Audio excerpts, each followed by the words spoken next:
Très chers logisticiennes et logisticiens, mesdames et messieurs, chers abonnés, bonjour.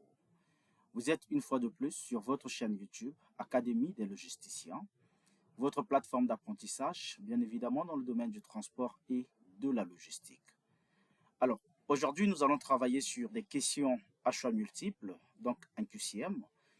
Il s'agit bien évidemment d'un QCM sur le transport maritime, un QCM sur le transport terrestre, le transport aérien, le transport multimodal intermodal, ainsi que sur le tramway. Alors, il s'agit là pour nous d'évaluer nos connaissances, bien évidemment, dans le domaine du transport. C'est toujours votre humble formateur Didi Chance Ombia, expert CEMAC, consultant international et coach de carrière en gestion logistique et transport. Comme d'habitude, vous avez la possibilité de me contacter via WhatsApp à travers le 00242 06 828 79 15. Alors, mes chers académiciens, je m'en vais donc vous présenter les principes de ce QCM, donc les principes à respecter. Sur chaque question posée, vous aurez 4 éléments de réponse qui seront proposés. Et sur ces 4 réponses, une seule réponse sera correcte. Alors, voici comment est-ce que vous allez présenter vos éléments de réponse. Donc, avant de démarrer le QCM, prière déjà de préparer votre feuille. Voilà, de la manière suivante. Ici, vous avez réponse au QCM. Si la première question correspond à la réponse A, donc vous mettez 1, 3 points ou encore un petit tiré, petit a. Et si la première question correspond à la réponse B, vous notez petit 1, tiré, petit b. Et ainsi de suite. Alors, restez scotché jusqu'à la fin puisque vous avez la correction de tous ces QCM. Donc, on aura au total une série, je crois bien, de plus de 25 questions, quitte à vous d'évaluer vos connaissances, bien évidemment, à la fin en fonction du corrigé qui est proposé. Alors, mes chers académiciens, allons directement à la première question, qui est celle portant sur un engin, bien évidemment, de manutention. Comment est-ce qu'on peut appeler cet engin de manutention? Comment appelle-t-on cet engin? Réponse A, mini-voiture. Réponse B, voiture de manutention. Réponse C, chariot élévateur. Réponse D, portique. Quelle est la bonne réponse? Question numéro 2.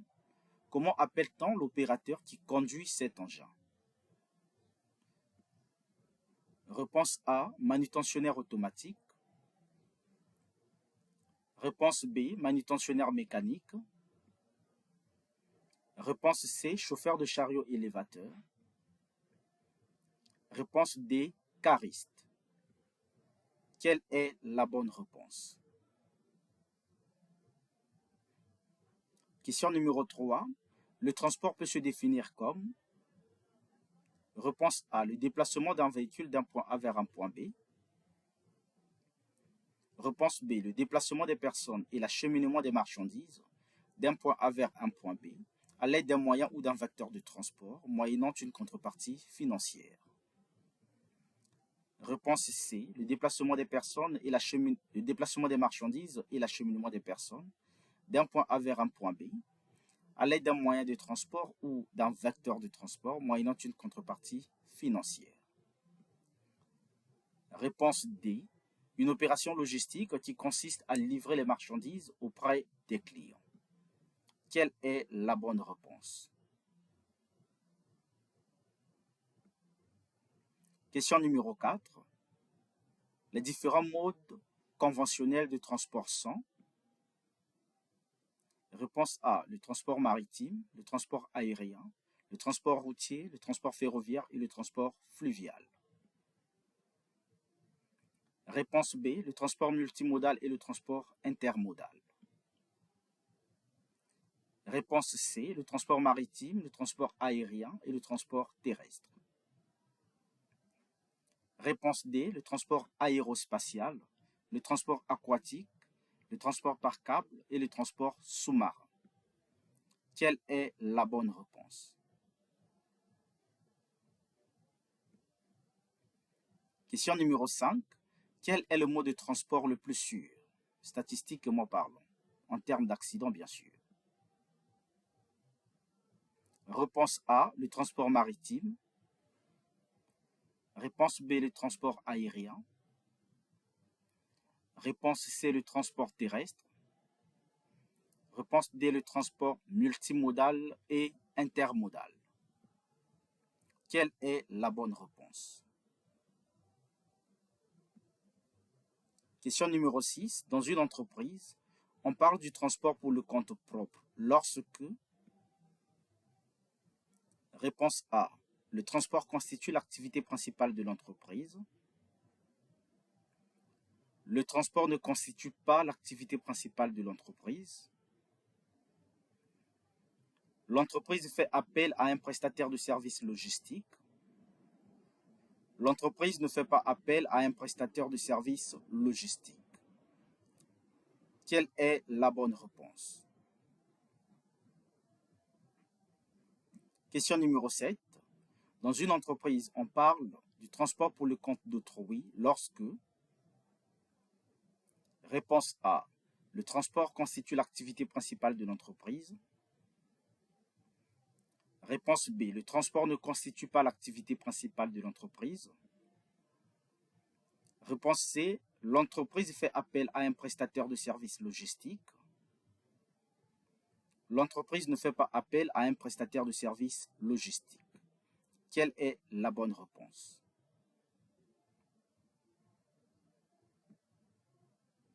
Question numéro 8. Le transport intermodal désigne. Réponse A. La combinaison de plusieurs modes de transport pour la réalisation d'une seule opération logistique. Réponse B. La combinaison de plusieurs modes de transport pour la réalisation de plusieurs opérations logistiques.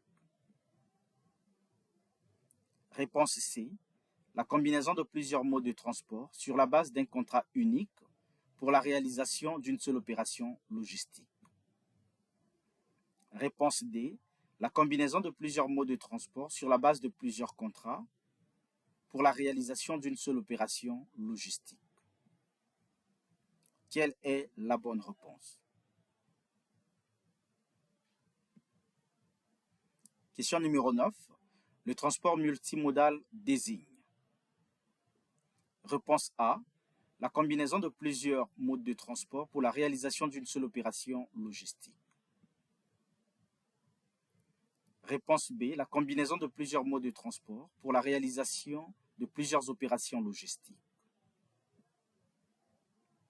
Réponse C. La combinaison de plusieurs modes de transport sur la base d'un contrat unique pour la réalisation d'une seule opération logistique. Réponse D. La combinaison de plusieurs modes de transport sur la base de plusieurs contrats pour la réalisation d'une seule opération logistique. Quelle est la bonne réponse?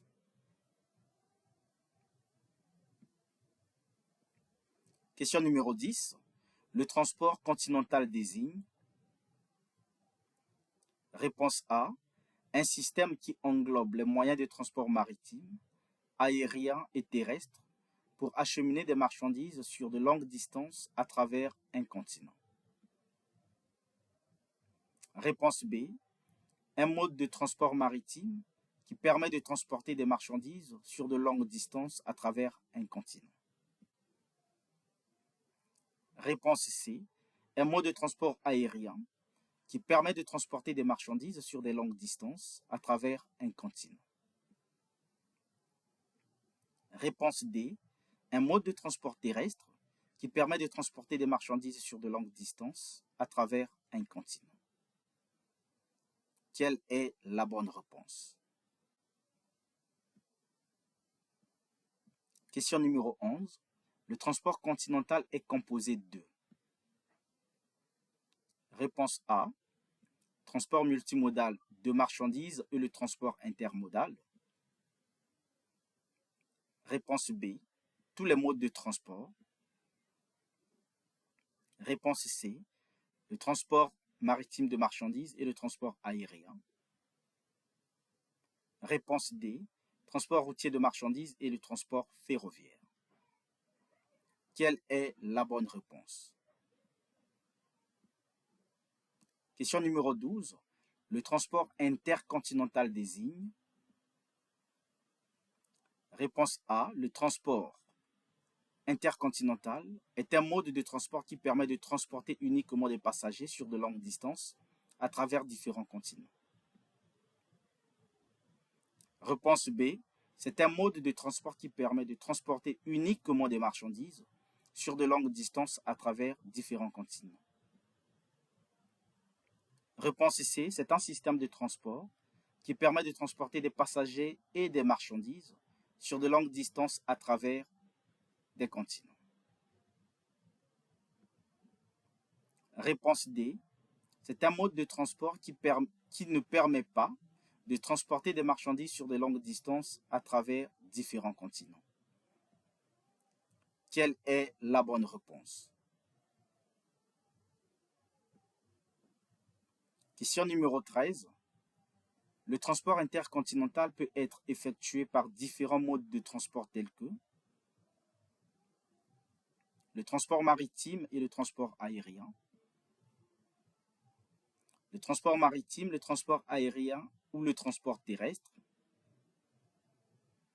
le transport maritime, le transport aérien ou le transport ferroviaire, le transport aérien, le transport routier ou le transport terrestre. Quelle est la bonne réponse? Question numéro 14. Dans le domaine du transport, le concept congestion désigne. Réponse A. Un arrêt total de la circulation des véhicules sur une route. Réponse B. Un ralentissement de la circulation des véhicules sur une route. Réponse C. Un contrôle de véhicules par la police routière. Réponse D. Un contrôle de passagers par la police routière. Quelle est la bonne réponse? Question numéro 15. En transport, la congestion se produit lorsque. Réponse A. Le nombre de véhicules est supérieur à la capacité d'une route ou d'une intersection, ce qui entraîne une accumulation de véhicules, une diminution de la vitesse et une augmentation du temps de trajet. Le nombre de véhicules est inférieur à la capacité d'une route et d'une intersection, ce qui entraîne une accumulation de véhicules, une diminution de la vitesse et une augmentation du temps de trajet. Réponse C. Le nombre de véhicules est supérieur ou égal à la capacité d'une route ou d'une intersection, ce qui entraîne une accumulation de véhicules, une diminution de la vitesse et une augmentation du trajet. Réponse D.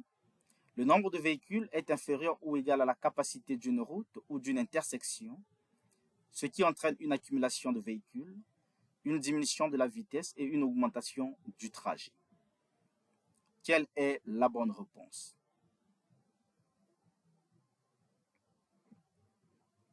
Question numéro 16. Dans le domaine du transport, le concept embouteillage désigne un encombrement de la circulation, généralement automobile, ne réduisant pas fortement la vitesse de circulation des véhicules sur la voie. Réponse B. Un encombrement de la circulation, généralement des piétons, réduisant fortement la vitesse de circulation sur la voie. Réponse C. Un encombrement de la circulation, généralement automobile, bloquant fortement la circulation des véhicules sur la voie. En d'autres termes, c'est un arrêt total de la circulation des véhicules sur une route. Réponse D. Un encombrement de la circulation, généralement automobile, réduisant fortement la vitesse de circulation des véhicules sur la voie.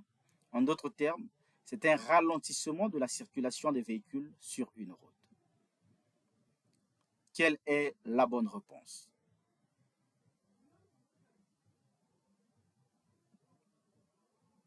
Question numéro 17. Le tramway, par définition, c'est un mode de transport aérien. Réponse B. C'est un mode de transport aérospatial. Réponse C. C'est un moyen de transport en commun urbain ou interurbain à roues en acier circulant sur des voies ferrées équipées de rails plats et qui est soit implanté en site propre, soit encastré à l'aide des rails à gorge dans la voirie routière. Réponse D. C'est un sous-mode de transport en commun non urbain ou non interurbain à roues en acier circulant sur des voies ferrées équipées de rails plats et qui est soit implanté en site propre, soit encastré à l'aide de rails à gorge dans la voirie routière. Quelle est la bonne réponse? Question numéro 18. Le transport maritime désigne. Réponse A. Le transport des mers. Réponse B. Le transport des marins. Réponse C. Le déplacement des personnes et l'acheminement des marchandises d'un port d'embarquement à un port de débarquement à l'aide d'un aéronef moyennant une contrepartie financière. Réponse D. Le déplacement des personnes et l'acheminement des marchandises d'un port d'embarquement à un port de débarquement à bord d'un navire moyennant une contrepartie financière. Quelle est la bonne réponse?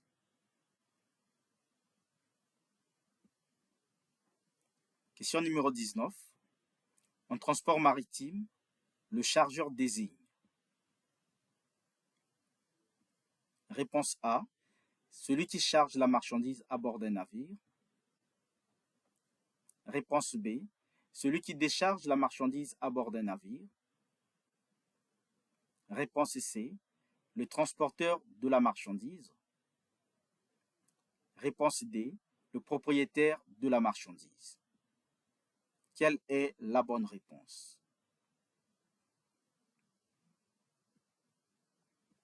Question numéro 20. En transport maritime, l'armateur désigne. Une entreprise maritime qui transporte les armes. Réponse B. Une entreprise maritime qui transporte les armes et les militaires. Réponse C. Une entreprise qui possède des navires. Réponse D. Une entreprise maritime qui possède des armes. Quelle est la bonne réponse? Question numéro 21. En transport maritime, armer un navire signifie charger les armes à bord de ce navire. Réponse B. Décharger les armes à bord de ce navire. Réponse C. Équiper un navire des armes et des militaires. Réponse D. Équiper un navire pour une bonne navigabilité. Quelle est la bonne réponse? Question numéro 22. Intransitaire par définition. Réponse A. C'est un intermédiaire de transport qui agit sous les ordres de l'ayant droit de la marchandise. Réponse B. C'est un intermédiaire de transport qui n'agit pas sous les ordres de l'ayant droit de la marchandise. Réponse C. Ce n'est pas un intermédiaire de transport, mais plutôt un professionnel de transport. Réponse D. Ce n'est pas un professionnel de transport, mais plutôt un intermédiaire de transport. Quelle est la bonne réponse? Question numéro 23. Un commissionnaire de transport. Réponse A. C'est un intermédiaire de transport entre le chargeur et le transporteur qui organise le transport sans les ordres du chargeur. Réponse B. Ce n'est pas un intermédiaire de transport entre le chargeur et le transporteur qui organise le transport sans les ordres du chargeur. Réponse C. C'est un professionnel de transport et non un intermédiaire de transport. Réponse D. C'est un intermédiaire de transport et non un professionnel de transport. Quelle est la bonne réponse? Question numéro 24. Un consignataire désigne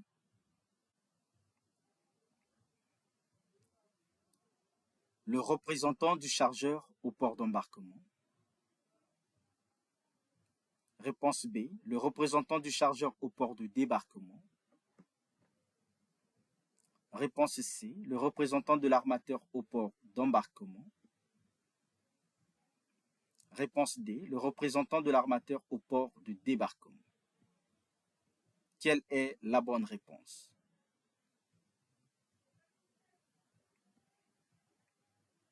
Question numéro 25. En transport maritime, un contrat d'affrètement désigne. Réponse A. Un contrat de transport de marchandises. Réponse B. Un contrat de transport de passagers. Réponse C. Un contrat de transport du fret. Réponse D. Un contrat de location d'un navire. Quelle est la bonne réponse? Question numéro 26. Le document qui permet de matérialiser la conclusion d'un contrat de transport de marchandises par mer, c'est réponse A, le contrat d'affrètement. Réponse B, le connaissement d'affrètement. Réponse C, le connaissement fluvial. Réponse D, le connaissement maritime. Quelle est la bonne réponse? Question numéro 27. Un connaissement maritime a combien de fonctions? Réponse A, une seule fonction. Réponse B, deux fonctions. Réponse C, trois fonctions. Réponse D, quatre fonctions. Quelle est la bonne réponse? Question numéro 28. Les différentes fonctions du connaissement maritime sont: réponse A, le titre de la marchandise, le contrat de transport et le reçu de la marchandise. Réponse B, le contrat de transport des marchandises, le contrat de transport des passagers et le contrat de transport des conteneurs. Réponse C, le contrat de transport, le contrat d'affrètement et la charte partie. Réponse D, le contrat de transport maritime, le contrat de transport fluvial et le contrat de transport sous-marin. Quelle est la bonne réponse? Question numéro 29. Comment appelle-t-on cet engin?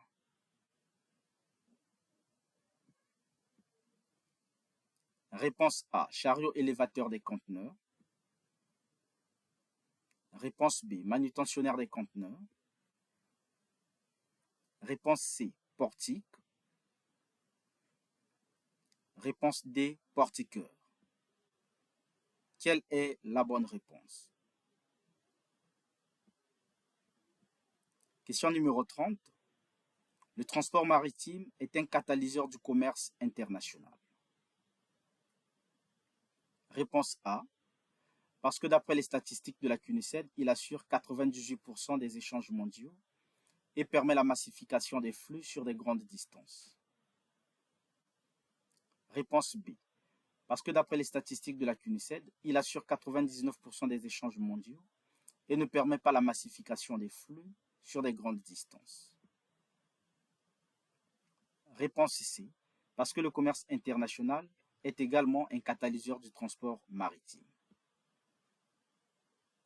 Réponse D, parce que le commerce international n'est pas un catalyseur du transport maritime. Quelle est la bonne réponse? Question numéro 31. Le transport aérien désigne le déplacement d'un aéronef d'un port d'embarquement vers un port de débarquement. Le déplacement d'un avion d'un port d'embarquement vers un port de débarquement. Le déplacement des personnes et l'acheminement des marchandises d'un aéroport d'embarquement vers un aéroport de débarquement à l'aide d'un aéronef, moyennant une contrepartie financière. Réponse D. Le déplacement des personnes et l'acheminement des marchandises d'un port d'embarquement vers un port de débarquement à l'aide d'un aéronef, moyennant une contrepartie financière. Quelle est la bonne réponse?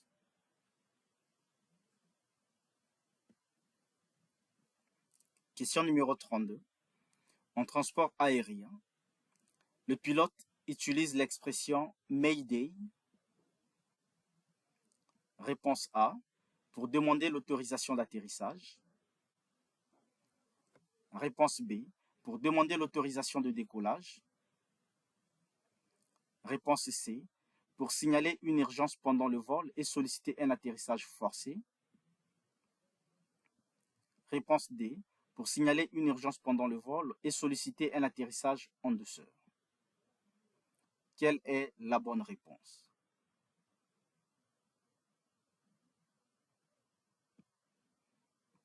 Question numéro 33. Que représente cette image en transport aérien?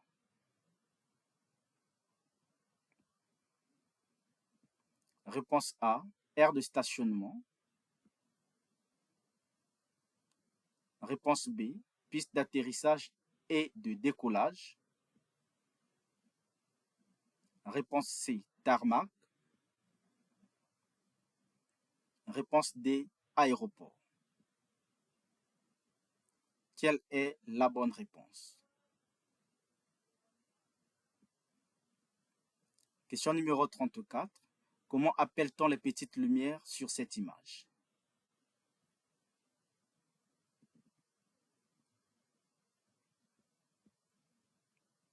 Réponse A, ampoule aéroportuaire. Réponse B, éclairage aéroportuaire. Réponse C, balise portuaire. Réponse D, balise lumineuse. Quelle est la bonne réponse?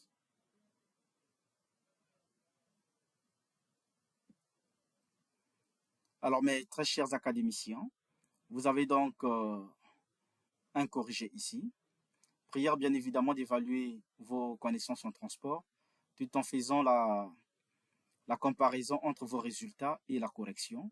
Alors, s'il y a des réponses à discuter, n'oubliez pas de me taguer en commentaire ou encore de me faire un message directement à travers mon numéro WhatsApp. Je vous exhorte, mes très chers académiciens, à liker les vidéos, à commenter et partager au maximum. Question bien évidemment de me booster à vous proposer encore plus de contenu. Je vous aime beaucoup, à très bientôt. Surtout n'oubliez pas de vous abonner, de partager et de commenter.